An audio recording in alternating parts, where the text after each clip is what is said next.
Hey, I'm back. Welcome back to the broadcast of the Dope Black Sista Therapist. Now, look, for those of you who don't know, I changed the name from Dope Black Therapist. There's a whole dude, whole gentleman, whole person who identifies as male who's a Dope Black Therapist. I kept just getting tired of us bumping heads, but then I had to look at my content. My content is really about womanhood, the woman's journey. Everything has things about topics that pertain to women. And then all my guests, except my husband, were women. So I said, you know what? Let me just look at my truth and let me just be who I really am, the Dope Black Sister Therapist, because I hope I feel like a sister, an auntie, maybe an aunt, or I'm just saying, oh, good friends. That's what I wanted to be, a platform where we talk. And today I want to talk about a topic that is near and dear to my heart, which you might find I talk about a lot. It's menopause. I want to talk about, menopause because it affects three generations of women. It affects millennials, Generation X, and baby boomers. And regardless of where you're at in life, it's going to impact you eventually. So buckle up and have this conversation because this is a conversation. We talk about everything else. We'll talk about HIV, we'll talk about cancer, hypertension, domestic violence, but it's very rare that we really talk about this topic unless we're talking about being sweaty because that's my reference for menopause. I would see women in movies just hot, sweaty, and I'm like, oh my god. Or my personal life, I can remember being in the back seat in my aunt's car and looking at her talking to my other aunt and talking. And in my innocence, I remember looking up like, I wonder if she knows that she has a here right here. When nobody talks to her about that here right here. Whenever I see it, there's a here right here, right? And then I remember watching Ilana Van. I remember saying, well, a thing's going to be a thing. And I can tell you one thing. I can't tell you what's going to happen to your marriage, but I can tell you one day you're going to wake up and there's going to be 3 years. Damn it, if that's not the truth. Mm. Maybe what she didn't say was there'd be 3 years. And there'd be like a karate Chinese thing here. In those karate movies where the man have the long mustache. She didn't tell me when there'd be one here, and a couple under here. So she didn't tell me that. So we all experience a change, right? And it looks different. I mean, I have only had one hot flash my whole life. That's it. And when it happened, it felt like hell. The heat of hell just rising to the top. And with it came horrible anxiety. And when you're a clinician, you know exactly what to do. You tap, you breathe, you center. If you're a brain spotter, you try to find that spot that's uncomfortable in the body, right? But what happens if no matter how much you spot yourself, no matter how much you breathe, how much you slow the breath down to grounding, what happens if the symptoms persist? And if you saw my video one, then you know what happened to me. But if you didn't, shame on you, boo. Shame on you. But if you did, then you know that when I had my one hot flash about 2 years ago, something happened with my eyes. It was so bad. The blinking was excessive. I don't even want to pretend because I don't want that thing to come back. But the blinking was so bad, combined with that like a nasal experience I was having. I was talking in my nose. I don't want to do that either because if I do it, it might be a habit that I do again and again and again. And my blinking was excessive because I had dry eyes, and I didn't realize that when I had that one hot flash and I had my one only panic attack, like heart beating, and I'm like, oh my god, I'm in my office, and this was prior to seeing a client. I was having 3 symptoms of menopause. And I had just came from my yearly. And she was like, oh, you got some little dryness here, but you look amazing for 50. I was like, oh, yeah. But yeah, I wasn't 50, but I'm just calling it 50. I'm just, I was in 50-ish range. So she's like, you look amazing. You're in great shape. Who would know what your age? I was like, girl, you know, 50 black don't crack, 50 look good, 50 fabulous, right? But what I didn't realize is that even though I'm not looking my age, my body knows my age. And that one moment changed my whole life. I mean, it was so pronounced. If anyone looks at my other videos, don't look at it. No, go look at me. Nosy. Talk about it. My symptoms were so pronounced that people thought I was having a heart attack or a stroke. Henceforth, I was in a hiatus for like almost a year. So my symptoms were so severe that eventually I had 3 eye surgeries, numerous eye drops, got medicated for anxiety, and none of the medicine would work. And they were like, why is that? We keep trying all these different anxiety medications. Now, my prescriber wasn't my OBGYN because what she said to me was, Candice, I can't do anything about the hot flash because you only had one. You're not having any other symptoms other than you're anxious. She said, well, go talk to that therapist. I said, I am a therapist. And I said, I have a therapist managing my practice because I was en route to becoming a somatic therapist. And when you're in that training, you have to have a supervisor and you have to have someone who you see who's a somatic counselor. And I said, I'm seeing someone. I said, my certification requires me to see someone for at least 10 visits. I'm already in that. So it wasn't that I didn't have support. And it wasn't that I wasn't managing my body. But what happened is people kept blaming me for my own symptoms. Like, well, you're moving too fast. You're doing too much. And it was all like gaslighting. I was like, yeah, maybe I am doing too much. Maybe I am not taking care of myself. And I'm thinking, I thought it was. Maybe I'm not. Maybe I'm a liar. Who knew, right? And I remember seeing my ophthalmologist, and he kept doing procedures in my eyes. Like one week, I couldn't even see. He prescribed me one of those plaques because I ran into ditches. My eyes were so bad because the blinking was so excessive.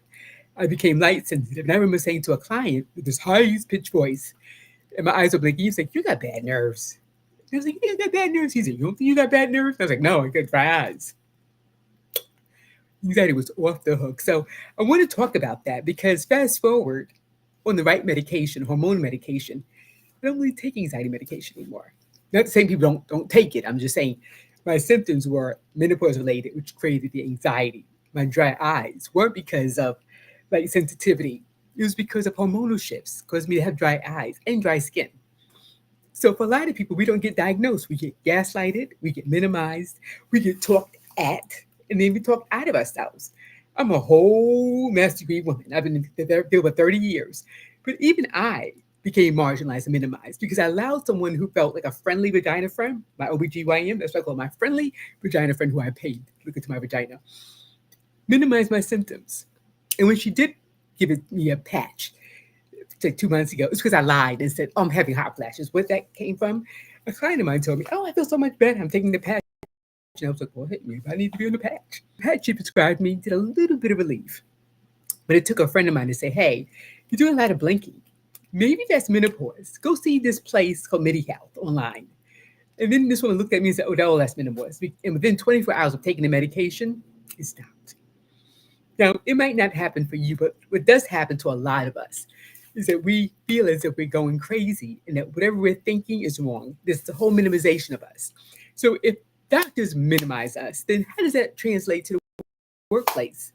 Where I'm having symptoms, and a big symptom for a lot who go through perimenopause, which is the 10 to 14 years before the menopause. And for people, women of color, good news, bad news. Good news is that you're going to have it. Bad news is that it's going to be more severe and last longer than any other group. And no one's ever told me that. Menopause with the cessation of the menstrual cycle, right? Which is the menstrual cycle stops, go really into dysregulation. Henceforth, I was in menopause with dysregulation. I hadn't had a cycle for over 12 months. And no one told me that it wouldn't look atypical. Because only 70 to 80% people have the hot flashes. No one told me that the people who do have hot flashes, it's connected to belly fat. And no one tells you that when you have that, it creates a more experience for a lot of women in terms of body issues and just intestinal issues. No one tells us that. All we know is, "Ooh, you're just hot." And it's funny, you take your shirts off and it's funny, you ring a fan. But no one tells us that there are 76 symptoms connected to it. And no one tells us, why is it that this affects 3 generations of women? Why is it that there aren't accommodations for women and who are at the workplace or in academia? Can you imagine? A lot of us went back to school during COVID and we were excited because we were like, "I'm going to kill the curve. I'm older. My kids are going. I'm an empty nester." But no one tells that because of the issues that are happening in our brain, happening in our body, we have difficulty focusing, the brain fog, we have difficulty concentrating. Our organization's off. No one tells us that. And we don't get accommodations for it. So we had a whole stress accommodations for it. If you are neurodivergent, accommodations for you. But what happens to women who go through these cycles? Because a ADHD brain, a neurodivergent brain, looks like a menopause brain. The only difference is that menopause brain, which causes to have difficulty concentrating, focusing. How come there isn't a clause for that? Because even when women who become pregnant, they get leave time for that. But there's no leave time for women who will say, "Wow, my symptoms, I'm back to me aches and pains. I can't get out of bed," or myself, "I'm just not feeling good. Or I can't focus." There's no time off, no leave time. We live in a society that's so focused on making sure that people who are disabled are honored, that they pick and choose which disorder they're going to honor. A medical disorder that impacts your life for 14 years or longer.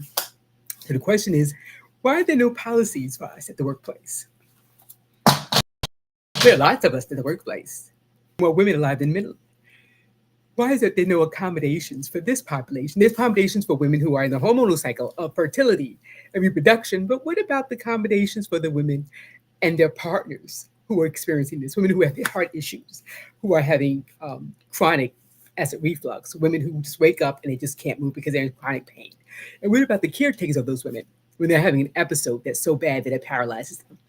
Why are there no accommodations for them? And I just want you to really think about that, because when we talk about equity and inclusion, we're talking about for everyone, but not just for some people. We're talking about for all people, especially when people who identify as female and who are having hormonal issues and whose hormonal issues impact every part of their lives. It's debilitating, and it can be very demoralizing because you don't feel like you. And it's a journey to get back to you, which is why I began talking about, specializing in menopause counseling. And because I can relate to that. And up until my own experience, all the trainings I've had, whether I'm certified in internal family systems, EMDR, use of the brain spotting, brain spotting, tapping, all of that stuff, all of it about a body issue trauma treatments and mind-body treatments, like I do hypnosis. But all of that is used in my menopause counseling experience with my clients. I'm even certified as a yoga instructor and a meditator, because I realized that for me, take a breath, it took my breath away. It took my voice away. People were talking at me and not listening to me.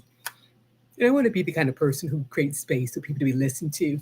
Because I do know what that's like, to have 4 surgeries later on your eyes, not have a brand new car and you can't drive it. And they're making it seem, or believing what people were saying, that this is all my fault. And it wasn't my fault that I was anxious. I wasn't overwhelming. I wasn't overdoing it. I wasn't doing anything. It wasn't my fault. But what happens, the world tells you there's something wrong with you, fix it.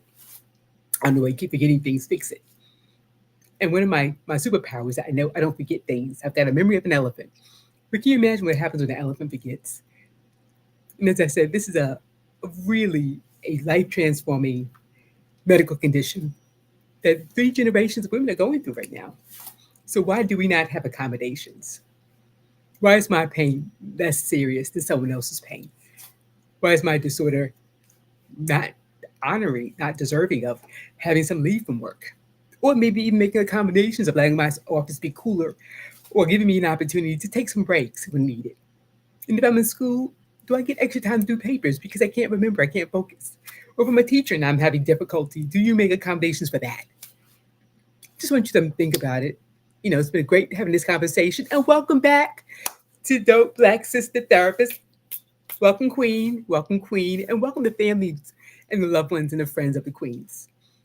Please pass this on, like it, share it, subscribe, do all that good stuff you got to do, right? But drop me a line if you're interested in looking for a counselor who is menopause sensitive, culturally aware, and trauma informed and trained. Take care. Catch me at CandiceRDickens.com. That's Candice with an I, rdickens.com. Dickens with an S. Peace out. Bye. Love you on purpose.